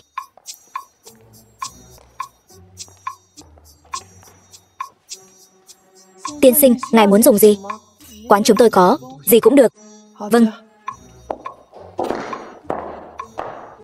Anh nói là vì tôi. Phải. Tôi vẫn luôn là khách hàng lớn của Tô Thị tập đoàn các cô. Nếu không phải hôm đó tình cờ thấy cô bị bắt nạt trong công ty, tôi cũng chẳng trở mặt với bọn họ. Anh nói anh là khách hàng lớn. Sao tôi không biết? Cũng là gần đây mới xác định quan hệ hợp tác. Cô ở trong công ty là sao vậy? Không có gì, quen rồi. Không nói về tôi nữa. Sau khi tốt nghiệp, mấy năm nay anh làm gì? Còn làm gì được nữa? Khởi nghiệp, làm ăn chứ sao? Cô kết hôn chưa? Tôi coi như đã kết hôn rồi. Lại ly hôn rồi. Vậy thì tiếc quá. Một cô gái ưu tú như cô mà cũng có người không biết trân trọng. Tôi không có phúc phận đó. Vậy bây giờ có ai theo đuổi cô không? Hỏi cái này làm gì? Tôi thấy một cô gái ưu tú như cô không thể nào không có ai theo đuổi. Vậy có ai theo đuổi cô không? Bây giờ tôi không đặt tâm trí vào chuyện tình cảm. Cũng đúng. Mấy năm nay chúng ta cũng giống nhau. Cơ bản là đang tập trung làm ăn. Làm gì có thời gian lãng phí vào chuyện tình cảm. Chuyện riêng tư chứ. Anh vẫn chưa kết hôn sao? Đúng vậy. Cứ độc thân mãi. Chủ yếu là mấy năm nay cũng không gặp được người phù hợp. Tiêu chuẩn của anh chắc cao lắm nhỉ? Cũng bình thường thôi. Chủ yếu là mấy năm đại học có một cô gái khiến tôi rất tiếc nuối. Trong lòng vẫn luôn không quên được cô ấy. Tiếc nuối chắc chắn là sẽ có. Nhưng cuộc sống vẫn phải tiếp tục mà. Thực ra tôi cũng rất thích cô ấy. Chỉ là lúc đó có chút hiểu lầm. cuối cùng vẫn không thể đến được với nhau. Nếu không thì có lẽ bây giờ đã có con rồi. Chuyện quá khứ hãy để nó qua đi. Tô Diệp, chúng ta hãy đến với nhau đi. Cái gì? Tô Diệp, tôi nghiêm túc đấy. Chúng ta hãy đến với nhau đi. Bao nhiêu năm rồi chúng ta không gặp. Sao vừa gặp đã nói chuyện này? Tôi không muốn bỏ lỡ em nữa. Em cũng nghĩ vậy, đúng không? Đừng nói như vậy. Bao nhiêu năm nay, trong lòng tôi vẫn luôn có em. Hôm nay chúng ta có thể gặp nhau, chẳng phải là do duyên phận sao? Em hãy cho hai chúng ta một cơ hội nữa. Cho sự tiếc nuối của chúng ta một dấu chấm hết. Làm gì đấy? Buông ra. Giữa ban ngày ban mặt, cậu có biết cậu đang làm gì không? Sao anh lại tới đây? Tô Diệp, sao cô lại ở đây? Bảo sao tôi vừa nhìn thấy từ xa, trông quen quen. Đây không phải là Lâm Tiên Sinh sao? Cậu có việc gì không? Tôi không có việc gì. Tôi đi làm mệt rồi, qua đây uống chén trà. Hai người, bạn học cũ chúng tôi ôn lại chuyện xưa. Anh mau về đi. Tôi làm phiền cô rồi hả? Nói chuyện kiểu gì đấy? Chúng tôi chỉ nói chuyện phiếm thôi. Nói chuyện kiểu này sao? Dùng cái gì để nói? Là dùng tay nói hay dùng chân nói? Anh là ai? Anh không biết tôi là ai sao? Tôi sợ nói ra sẽ làm anh sợ đấy. Được thôi, tôi muốn nghe xem. Anh là ai? Nghe cho kỹ này. Tôi là Tô. Đừng quên việc chính của chúng ta. Đồng nghiệp của Tô Diệp. Tôi còn tưởng là nhân vật lớn nào. Vậy tôi cũng tự giới thiệu một chút. Tôi là bạn học đại học của Tô Diệp. Tôi tên là Lâm Dương. Tôi cảnh cáo anh, tránh xa Tô Diệp ra. Nếu tôi cứ không tránh thì sao? Đã lớn cả rồi, trẻ con mãi vậy. Tô Diệp, tôi không ngại trẻ con thêm một lần nữa vì em, tốt thôi. Vậy anh tới đi. Từ nhỏ đến lớn, thật sự chưa thấy ai mặt dày mày dạn trước mặt tôi. Có thôi đi chưa? Anh, quay lại làm việc. Anh, về công ty với tôi.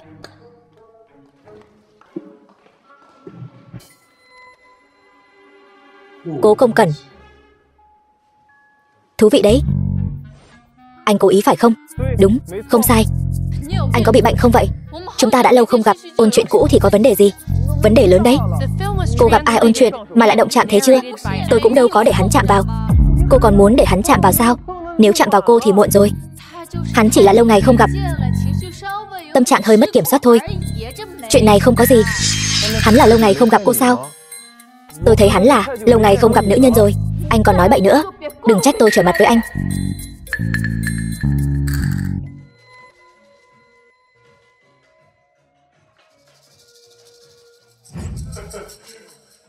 Chư vị đại ca, tôi lại đến rồi. Đây chẳng phải là Lâm tổng sao? Ngài đừng trêu tôi nữa. Tôi đây chẳng phải đang giả vờ sao? Sao vậy? Hôm nay đến trả tiền sao? Vẫn chưa? Nhưng mà đã sắp thành công rồi. Có vẻ là đã gặp Tô Diệp rồi. Đúng vậy, hôm nay mới gặp. Vậy có trả tiền không? Tôi hôm nay mới gặp Tô Diệp, nhưng mà so với tưởng tượng, hình như không giống lắm. Cô ấy hình như đang che giấu thân phận của mình, làm việc trong công ty của mình. Vậy ngươi có tự tin gì Tô Diệp nhất định sẽ trả nợ thay ngươi? Tôi chắc chắn cô ấy nhất định có thể giúp tôi trả nợ. Nhưng mà tiền trước đó mượn của các vị ở đây thì đã tiêu hết rồi. Muốn tiếp tục diễn nữa thì phải mượn từ chư vị đại ca thêm một chút nữa. Lâm tổng ơi Lâm tổng, tôi cho vay nặng lãi cũng nhiều năm rồi. Đủ loại lý do mượn tiền tôi cũng gặp không ít. Như người mượn tiền để tán tỉnh phú bà, tôi mới gặp lần đầu. Người khác đều là tiêu tiền để tô vẽ sản phẩm của mình, tôi đây là tô vẽ bản thân. Đều như nhau cả. Khoảng thời gian cô không ở công ty, tôi thật sự đã điều tra ra không ít thông tin có giá trị. Nói thử đi. Vấn đề thâm hụt của chi nhánh quả thực không nhỏ, nhưng cũng không phức tạp. Tóm gọn trong 4 chữ chính là Biển thủ công quỹ đã điều tra ra ai làm chưa? Tạm thời vẫn chưa, nhưng mà không sao, chỉ cần thêm chút thời gian. Chỉ là bên cô, sao Lâm Dương lại đột nhiên xuất hiện? Cô cũng để ý hắn sao? Không phải để ý, là tò mò.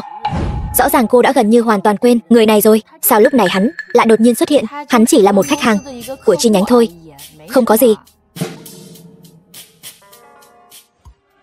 Tô Diệp, tôi biết em sẽ đến mà. Lại đây, ngồi xuống nào. Hôm nay đều gọi món theo khẩu vị của em đấy. Cố tiên sinh, đồng nghiệp của em. Hôm qua gặp rồi, có ấn tượng.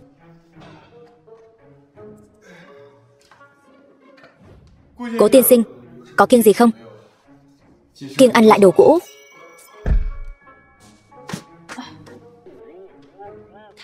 Ý là anh ấy không thích ăn đồ để qua đêm. Bình thường chút. Cố tiên sinh thật hài hước. Tiểu Diệp, anh gọi ai đấy? Tôi. Các bạn học đều gọi tôi như vậy. Được rồi chứ. Có Tiểu Thu thì có Tiểu Diệp, hợp lý mà. Tiểu Diệp, hôm nay tôi vốn dĩ là muốn hẹn riêng cô ra ngoài. Nếu Cố tiên sinh không có việc gì quan trọng thì hay là anh về trước đi. Lâm tiên sinh không hoan nghênh tôi đến vậy sao? Cũng không hẳn. Chủ yếu là tôi và Tiểu Diệp hôm nay ôn lại chuyện cũ. Vậy thì anh ở bên cạnh, anh cũng không xen vào được đúng không? Lâm tiên sinh, anh phải biết rằng hai chúng tôi bây giờ đang trong giờ làm việc. Đến đây gặp mặt cũng là giao tiếp xã giao. Công ty có quy định rõ ràng. Trong thời gian giao tiếp, nhân viên phải có 2 người hoặc từ 2 người trở lên. Cũng mong anh hiểu cho. Từ bao giờ chúng ta lại có quy định này vậy? Bây giờ mới có. Vậy thì được rồi. Tiểu Diệp, thật ra hôm nay tôi gọi em đến đây chủ yếu là muốn vì sự lỗ mãng của tôi hôm qua. Xin lỗi em. Đâu có. Lâm tiên sinh cũng biết chuyện hôm qua mình lỗ mãng sao? Vậy chứng tỏ vẫn còn rất nhiều không gian để tiến bộ mà. Chúng ta vừa ăn vừa nói chuyện, vừa ăn vừa nói. Chỉ vậy thôi. Anh có thể không ăn. Làm ơn, anh có thể nào khóa miệng lại, giúp tôi được không? Sao vậy? Không hợp khẩu vị sao? Cũng không hẳn. Chủ yếu là món ăn ở đây thật sự không được. Chuyện này trách tôi. Vốn dĩ tôi muốn chọn một nơi có không gian xịn sò một chút. Thật sự đã bỏ qua vấn đề về món ăn rồi. Theo tôi thấy, mức tiêu dùng ở đây chắc cũng không thấp đâu nhỉ. Nếu tôi đoán không nhầm, Lâm tiên sinh chắc muốn nhân cơ hội này thể hiện cho Tô Diệp thấy tiềm lực tài chính của mình nhỉ. Nếu Cố tiên sinh đã nghĩ như vậy thì tôi cũng không phản bác. Hay là tôi chọn một chỗ, xem anh có tiêu nổi không? Cố Công Cẩn, anh làm loạn đủ chưa hả? Tôi chỉ đang nói sự thật. Tôi đã hoàn toàn hết kiên nhẫn với anh rồi. Chẳng lẽ tôi nói sai sao? Tôi hỏi anh, có phải chỉ có tiền trong lòng anh mới là quan trọng nhất không? Cố tiên sinh cũng là có ý tốt thôi. Anh im miệng. Vấn đề tiền bạc thật sự không quan trọng. Quan trọng là tôi nhìn không quen cái bản mặt của hắn ta. Người ta làm sao? Tôi xin nhắc lại lần nữa, chúng tôi là bạn cũ gặp nhau ôn chuyện, nói chuyện phiếm là chuyện hết sức bình thường. Anh dựa vào cái gì mà xen ngang vào chuyện của tôi? Hắn ta có ý đồ với em không nhìn ra sao? Anh coi tôi là con nít sao? Tôi chỉ muốn bảo vệ em. Người khác có ý đồ với em, tôi sẽ không đồng ý. Cố Công Cẩn, mong anh hiểu cho. Chúng tôi chỉ là bạn bè bình thường. Bạn bè bình thường cũng được.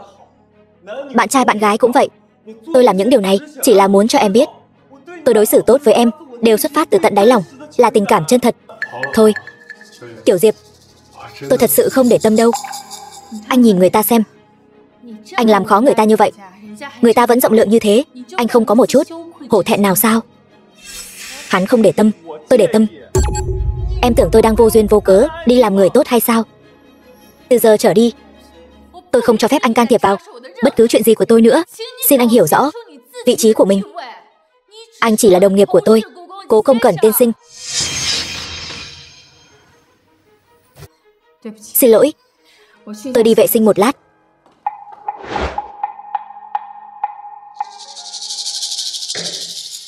Hồi cô ấy còn đi học, tính cách đã rất mạnh mẽ. Nào Cố tiên sinh, chúng ta uống một ly. Tôi uống với anh được sao? Tôi đây là đang cảm ơn anh đấy. Cảm ơn anh đã đẩy Tô Diệp về phía tôi. Anh có biết anh đang chọc giận ai không? Biết chứ. Một người theo đuổi Tô Diệp không thành công, không phải sao? Anh chán sống rồi hả? Dừng tay. Từ quán cà phê đã cấu xé, giờ vẫn còn cấu xé. Không sao đâu Tô Diệp, có lẽ là do mới quen. Quen lâu rồi sẽ ổn thôi. Anh có biết xấu hổ không hả? Thôi đi, cứ gặp là cấu xé có phải không? Anh ra ngoài cho tôi. Tôi không ra. Tôi còn đang ở đây, anh ta đã như vậy rồi. Tôi đi rồi anh ta sẽ làm loạn mất. Anh không ra ngoài phải không? Tôi không đi. Được, tôi đi.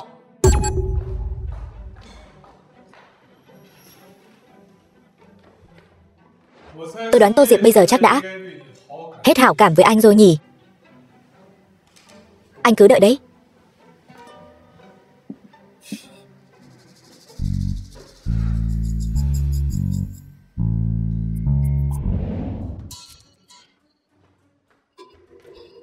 Tô Diệp, vẫn chưa đến sao? Đến rồi lại đi. Có chuyện gì sao? Cô ấy vẫn còn giận sao? Sao tôi biết được? Chuyện kiểu này tôi vẫn là không xen vào thì hơn, không thì dễ bị vạ lây. Vậy tôi phải làm sao? Tôi gọi điện cô ấy không nghe máy. Làm sao tôi biết được? Cô ấy đi đâu? Tôi đi tìm cô ấy. Đi gặp khách hàng. Được, vậy tôi đợi cô ấy về rồi nói. Không phải là Lâm Dương đấy chứ? Phải, chính là Lâm Dương. Cô có bị gì không? Cô ấy nói đi là cô để cô ấy đi hả? Không sao đâu. Tô Diệp đâu phải không biết chừng mực. Tô Diệp biết chừng mực, nhưng Lâm Dương thì không. Đừng căng thẳng. Tô Diệp không dễ bị bắt nạt như anh nghĩ đâu. Cô xem, cô cũng thấy chuyện này không ổn đúng không? Lâm Dương hôm đó chính là như vậy với Tô Diệp. Không được. Tôi phải nghĩ cách. Không nhận ra đó. Công ty mà anh mở thật sự rất tốt. Đương nhiên rồi, đây đều là tâm huyết của tôi. Sao nào? Có hứng thú đến công ty tôi làm trợ lý cho tôi hoặc thư ký gì đó không? Tôi vẫn nên ở lại Tô thị phát triển thì tốt hơn. Cả điều này cũng không cám dỗ được cô sao? Vậy tìm một chỗ nào đó nói chuyện kỹ hơn đi. Được thôi. Tôi vừa hay biết có một nhà hàng có không gian đặc biệt tốt. Chúng ta đến đó đi.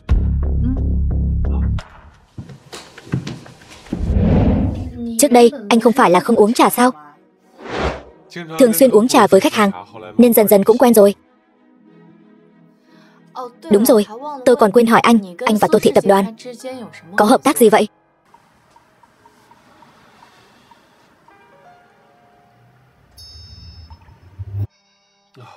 Chỉ là một số hợp tác đơn giản thôi. Tôi thấy ông chủ chi nhánh cũng rất cung kính với anh. Vậy chắc hẳn là có hợp tác sâu rộng nào đó nhỉ? Làm gì có. Tiếp đãi khách hàng chu đáo chẳng phải là điều nên làm sao? Vậy kể cho tôi nghe đi, là hợp tác về phương diện nào? Cô rất quan tâm đến vấn đề này sao? Đương nhiên. Được rồi, vậy tôi đi vệ sinh một lát, rồi quay lại từ từ kể cho cô nghe. Trương chủ quản, Tô Diệp đã bắt đầu điều tra vấn đề của chi nhánh rồi. Đúng, chính là Tô Diệp của chi nhánh các anh đó. Cô ấy thực ra là bà chủ của Tô thị tập đoàn các anh. Tôi quen cô ấy.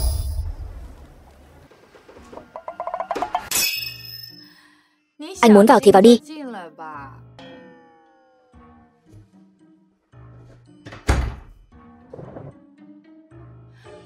Sao tin tức của anh lại nhanh nhạy như vậy?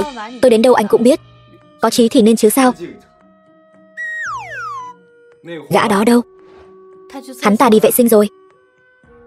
Cô định khi nào đi? Tôi đưa cô về. Anh không có việc gì làm sao? Bây giờ cô chính là việc chính của tôi, là chuyện đại sự của đời người. Những gì tôi cần hỏi đều đã hỏi xong rồi. Mặc dù hắn ta không trả lời tôi trực tiếp, nhưng biểu cảm của hắn ta đã nói lên tất cả. Anh xem gần đây có gì ăn được không? Cô tính làm gì? Anh có ngốc không vậy? Tôi uống trà nên đói bụng rồi. Tôi muốn ăn gì đó. Tôi nói là tôi muốn ăn cùng anh. Vậy được chưa? Được rồi. Vậy tôi đợi ở cửa nhé. Đồ quỷ. Xin lỗi nhé, để cô đợi lâu như vậy. Không sao, trà này cũng khá ngon. Để tôi kể cho cô nghe kỹ về sự hợp tác giữa tôi và Tô Thị Tập đoàn nhé. Không cần đâu. Nhìn biểu cảm của anh, tôi đã biết câu trả lời rồi. Sao vậy? Không có gì. Tôi vẫn ngồi đây, chỉ là không muốn đi mà không từ biệt. Cứ như vậy đi. Chuyện sau này thôi bỏ đi. Anh tự lo liệu lấy. Vậy tôi tiễn cô. Không cần đâu.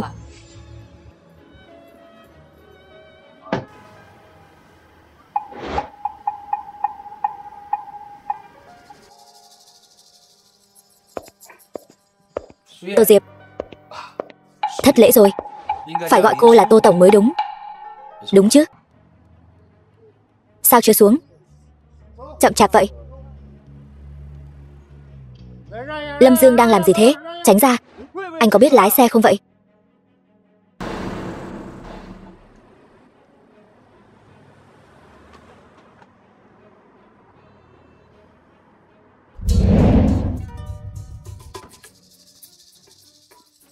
Buông tôi ra.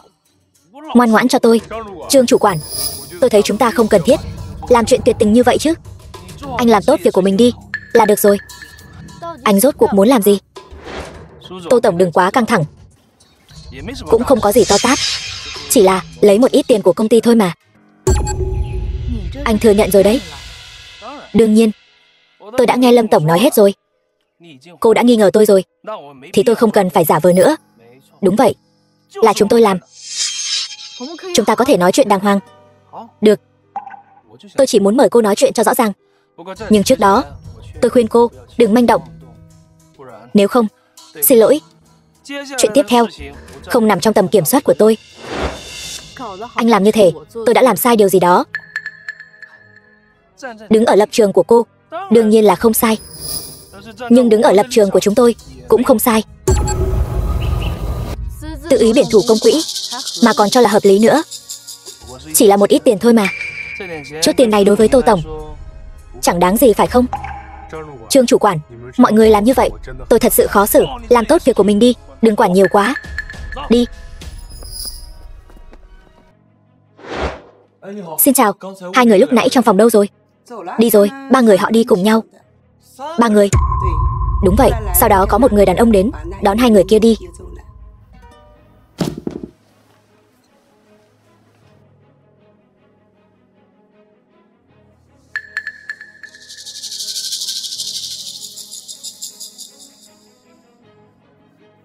Không phải lại xảy ra chuyện gì chứ?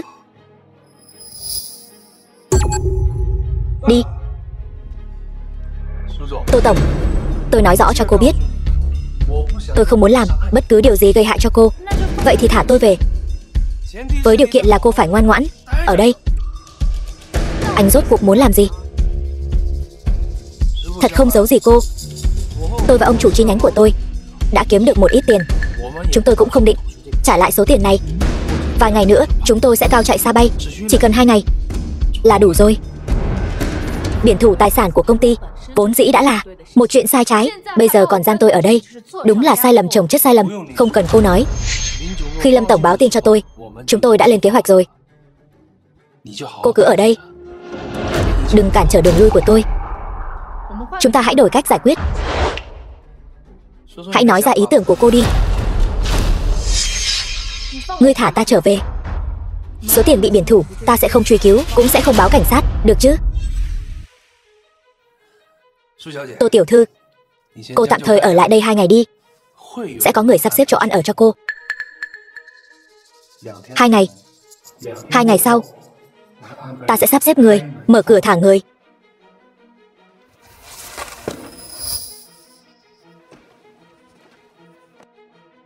Ngươi đi theo ta làm gì? Trở về.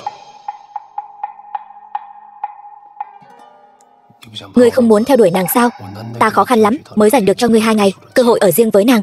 Ngươi không biết trân trọng sao? Tô Diệp xảy ra chuyện rồi, gọi điện thoại cô ấy không bắt máy. Liệu có phải điện thoại cô ấy hết pin rồi không? Chắc chắn là đã xảy ra chuyện rồi. Hai chúng tôi đã hẹn nhau, gặp nhau ở cửa. Kết quả là người lại biến mất. Hơn nữa, giữa đường lại đột nhiên xuất hiện một người không quen biết. Người nói có kỳ lạ không? Vậy tôi đi cùng anh đến công ty của Lâm Dương xem sao. Lâm Dương hắn căn bản là không có công ty của hắn chỉ là cái vỏ bọc. Ta đều đã điều tra rồi. Tên tiểu tử này tiếp cận Tô Diệp nhất định là có mưu đồ khác. Vẫn chưa tan làm đâu.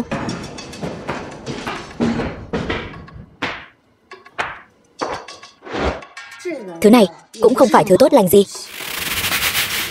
Vấn đề của chi nhánh đều xuất phát từ hắn. Ngươi nói xem giữa hai việc này liệu có liên quan gì không? Ta và Tô Diệp đang chuẩn bị xử lý bọn chúng. Kết quả đúng lúc này lại xảy ra chuyện.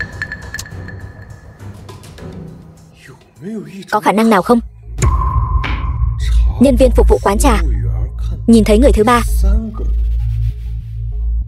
chính là hắn. Bây giờ phải làm sao? Không còn cách nào khác. Bên ngoài chắc chắn có người của chúng. Ra là không ra được rồi. Ngươi, điện thoại của ngươi cũng bị hắn lấy mất rồi. Chắc chắn rồi, nếu không ta đã gọi điện thoại rồi. Lần này bỏ mạng ở trong đây thật sự sẽ không ai biết. Đúng vậy. Chuyện xui xẻo thật là cứ liên tiếp xảy ra. Bực mình quá đi mất. Chồng cũ của cô cũng tính là một chuyện sao? Tính, không chỉ tính. Hắn ta còn là nguồn gốc của vạn tội ác. May mà tôi với hắn ta không có con. Nếu có con, tôi thật sự không biết nên lựa chọn như thế nào nữa. Nói cách khác, kết hôn rồi có con thì sẽ không có cách nào lựa chọn nữa. Được, tốt, tản đi. Đi thôi.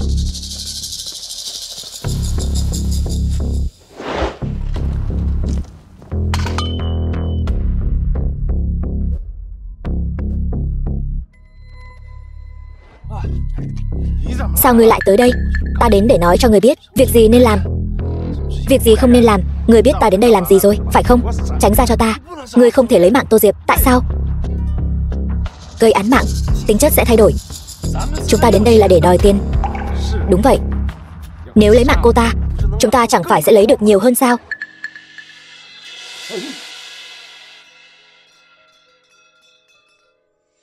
Sự việc không phải như vậy. Bây giờ việc cấp bách là giải quyết tất cả mọi việc. Cố gắng lấy hết những thứ có thể lấy, mang đi hết. Tô Diệp bây giờ chỉ cách chúng ta một cánh cửa này. Tôi xông vào, một gậy là có thể giải quyết cô ta.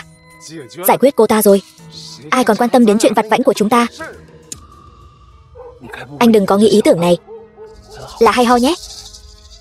Cậu đã nhốt cô ta ở đây rồi, cậu chẳng phải chỉ còn thiếu bước cuối cùng này thôi sao? Rồi sao nữa? Lấy mạng cô ta. Anh định thoát thân thế nào? Anh không sợ người ta điều tra ra anh sao? Dù sao cũng là chạy trốn, chi bằng làm cho dứt khoát. Được. Bây giờ 2 cái điện thoại ở chỗ tôi. Bọn họ đều bị tôi khống chế. Nếu đã vậy thì chúng ta làm cho gọn lẹ. Rốt cuộc cậu nghĩ thế nào? Tại sao lại hợp tác với bọn họ biển thủ tiền của công ty? Bọn họ nói với tôi sau khi Việt Thành sẽ sắp xếp cho tôi gặp cô. Cậu chỉ là con cờ thôi, cậu không tự biết sao? Tôi biết. Tôi chỉ muốn gặp cô. Cậu đừng mơ tưởng nữa. Chúng ta không thể nào.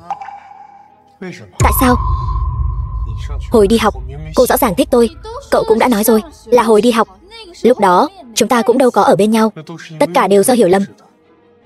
Nếu chúng ta ở bên nhau, nhất định sẽ rất hạnh phúc. Cô tin tôi đi. Tôi đã nói rồi, chúng ta không thể nào. Chúng ta thử một lần, tìm lại cảm giác hồi đi học xem sao nhé. Cậu đừng làm tôi thấy ghê tởm nữa. Trong lòng tôi đã có người khác. Ai? Cố Công Cẩn phải không? Đúng. Hắn ta có điểm nào hơn tôi? Tôi không muốn đả kích cậu đâu. Chúng ta thử một lần thôi, chỉ một lần thôi. Tôi cảnh cáo cậu, đừng chạm vào tôi nữa. Tô Diệp, tôi yêu em. Cho tôi một cơ hội, cũng cho chính em một cơ hội. Hôm nay chúng ta ở đây, đem tiếc nuối hồi đi học bù đắp lại đi. Lâm Dương, anh bình tĩnh lại đi. Chuyện chúng ta làm ở đây hôm nay sẽ không có người thứ ba biết được.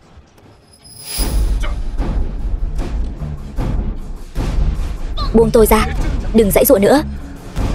Đây là duyên phận của chúng ta.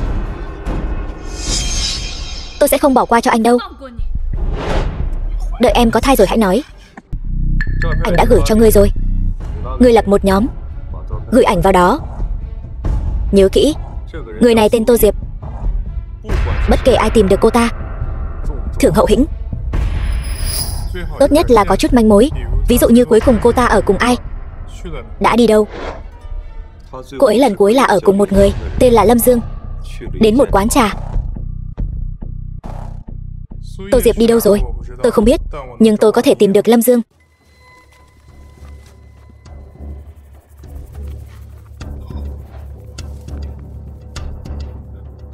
Thiếu gia, chính là chiếc xe đó. Người chắc chắn chứ? Tôi chắc chắn. Đám người bọn ta làm việc khác không được, theo dõi người khác thì tuyệt đối là giỏi. Ta đã biết ngay mà, có liên quan đến mấy tên này. Không đúng. Sao không thấy Lâm Dương đâu?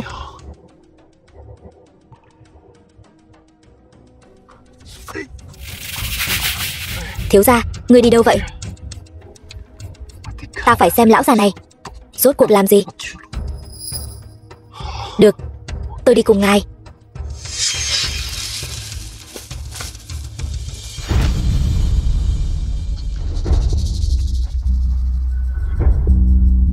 Thiếu gia, trong xe không có người. Đi thôi, qua bên đó.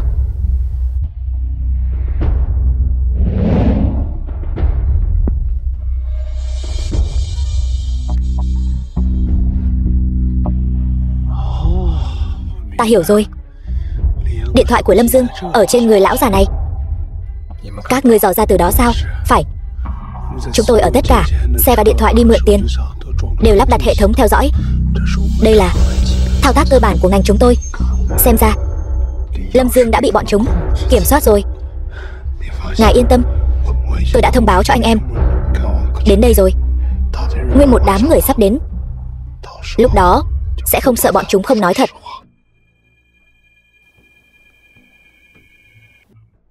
Không được, hắn ta muốn đi. Hai người các ngươi.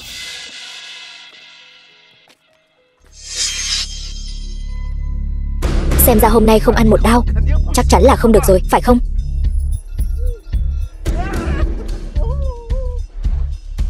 Sao nào?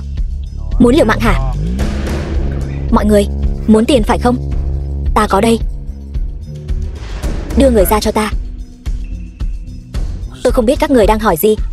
Tô Diệp đâu? Đi đâu rồi? Ngươi nói gì? Nếu ngươi còn giả ngu, ta sẽ giúp ngươi nhớ lại.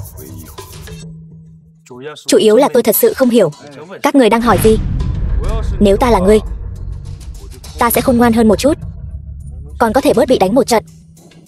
Cố Công Cẩn, ngươi phải hiểu rõ, đây là địa bàn của chúng ta. Việc gì ta có thể làm hay không thể làm đều do ta quyết định. Ta có quyền này. Thiếu gia, cần tôi ra tay không? Ngài gật đầu đi. Thiếu gia, bây giờ là thời đại nào rồi? Còn thiếu gia này thiếu gia nọ. Ngươi mời diễn viên đến hả?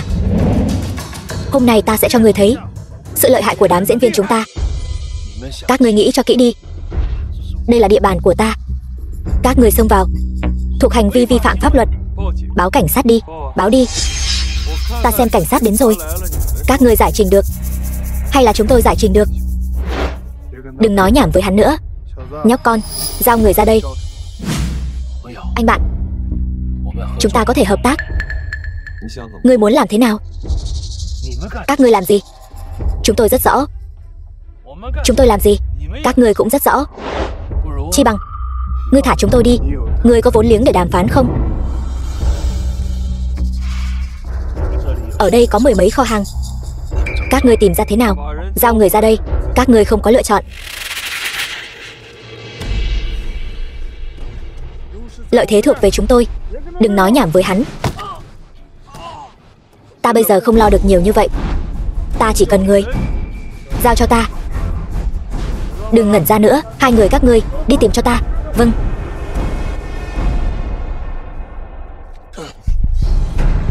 Ngươi nghĩ chúng ta không có cách nào sao? Hợp tác với chúng tôi chẳng phải tốt hơn sao? Tìm người, chúng tôi là chuyên nghiệp. Nếu không thì chúng tôi tìm đến đây bằng cách nào? Người tưởng chúng ta không tìm được người ở phòng nào sao? Được thôi, vậy ngươi đi tìm đi. Chúng tôi ở đây cả gần 20 kho hàng, còn có biện pháp che giấu. Ngươi mà tìm được cô ta xem như ngươi lợi hại.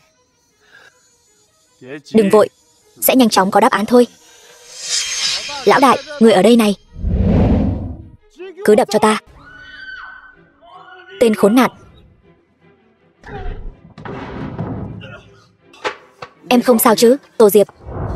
Không sao, chỉ bị trẹo chân thôi. Sao anh lại ở đây? May mà nhờ, có một người anh em trên giang hồ. Người đâu? Đánh cho tôi.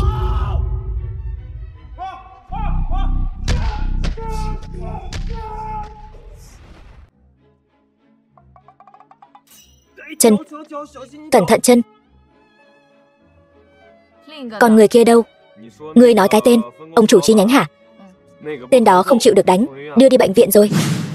Chuyện này chưa xong đâu, gọi hắn tới đây, ta cào nát mặt hắn. Được, cho cô cào. Đợi hắn tỉnh lại, cô cứ việc cào. Bây giờ nghĩ lại, việc cấp bách là nghĩ xem chuyện nào nên giải quyết trước.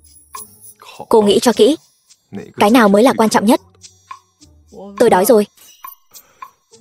Không phải nên báo cảnh sát sao? Tôi... Được, đi. Mời cô đi ăn khuya.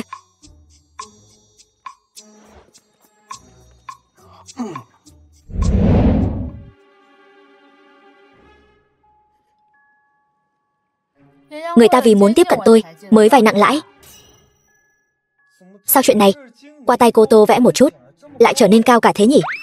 Lâm Dương rõ ràng là vì muốn tiếp cận cô mới ngụy tạo ra hình tượng người thành công, không tiếc vay nặng lãi. Anh có ngửi thấy mùi gì đó chua chua không?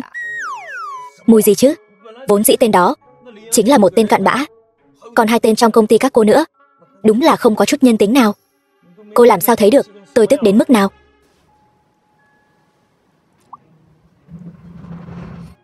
Mùi gì thế này? Muộn thế này rồi. Cô ăn mì, đừng cho nhiều giấm thế.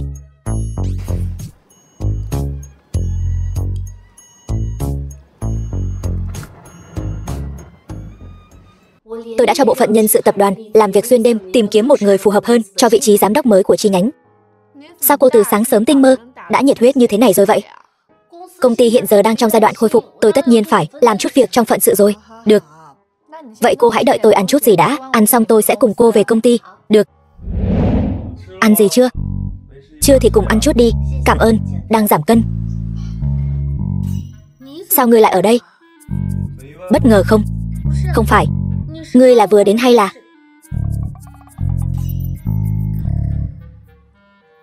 Hiểu rồi. Cô không cần đến công ty nữa, gần đây đều không cần. Cô có việc quan trọng hơn. Công ty có tôi rồi, cô yên tâm. Tôi quen một chị làm dịch vụ cưới hỏi. Lát nữa tôi sẽ gửi số điện thoại của chị ấy cho cô. Có cần thiết phải gấp rút như vậy không? Có. Lát nữa tôi sẽ đi chuẩn bị thiệp mời.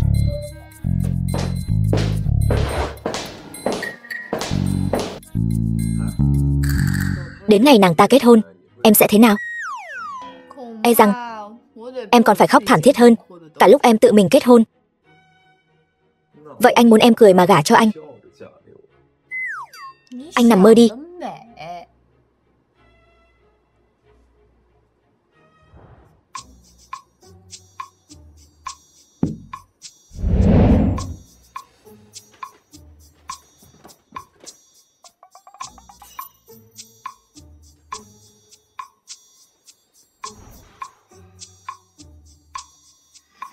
Thiếu gia, kết hôn cũng không đến nỗi.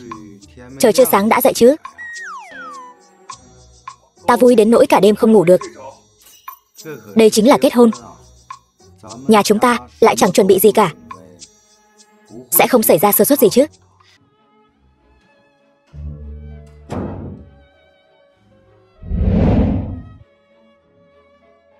Cố tổng, hay là lát nữa tôi giúp ngài nói với anh em một tiếng, lát nữa ra tay nhẹ nhàng chút. Không cần, cứ hết sức mình đi. Vợ tôi đâu? Phòng ngủ, tôi dẫn đường. Không cần, chỗ này ta quen hơn ngươi. Cố tổng. Vợ yêu, anh đến rồi. Là anh. Mở cửa. The film was translated and narrated by M. Không có ở đây sao? Có ở đây mà. Có mà không mở cửa. Đám cưới nào cũng vậy. Cố tổng, ngài thử dùng lực xem. Đến đây. Cẩn thận đấy. Người không hiểu quy củ, phải không? Tân lang không được vào cửa. Vậy là tân nương tự mình ra ngoài. Ngươi chưa cưới bao giờ, nhưng cũng đi ăn đám cưới rồi chứ? Không đúng. Ngươi là thật sự không hiểu, hay là giả vờ không hiểu vậy? Ý gì? Lì xì. Không hợp lý. Sự sắp xếp của các ngươi vô cùng bất hợp lý. Ngươi không muốn vợ ngươi nữa, phải không? Tô Diệp đã quy định rõ ràng với ta, không được dùng tiền để giải quyết đám cưới. Ngươi đây là đang đơn phương hủy hợp đồng. Có chuyện này sao? Cô đúng là người chị em tốt nhất trên đời. Ta không quan tâm. Không đưa lì xì thì đừng hòng qua được chỗ ta. Hôm nay ta còn chưa lấy tiền. Về nhà lấy đi. Tân lang đến rồi. Chuẩn bị cho phù dâu hộp quà trang điểm sang trọng để ở đâu? Tôi cũng chưa chuẩn bị. Nhãn hiệu gì? Ai nghĩ ra cái này vậy? Chú ý tồi tệ.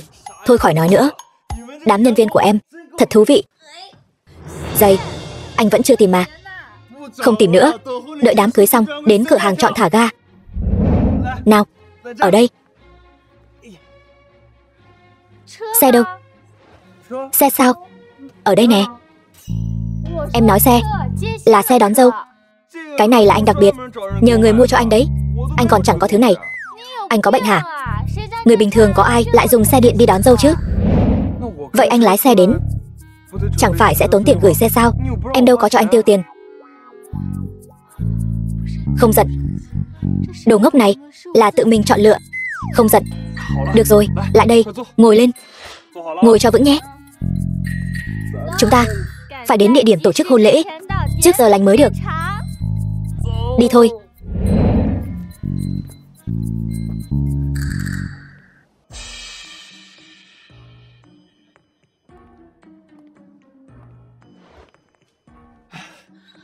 Đáng lẽ em nên lường trước được điều này.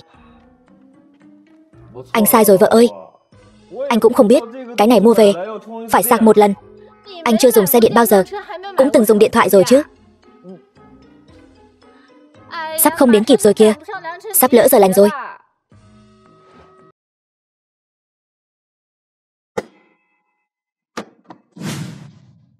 Không kịp.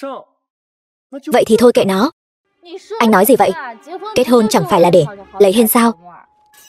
Bây giờ là thời đại nào rồi, còn quan tâm cái này? Vậy anh nói xem phải làm sao?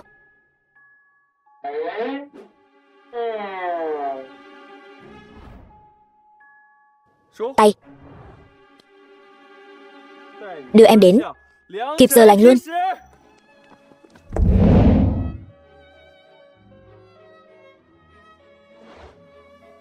Cố Công Cẩn, sao anh lại ở đây?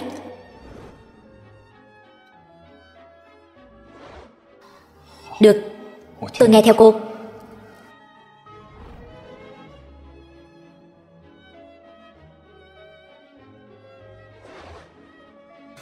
Không sao chứ, Tô Diệp.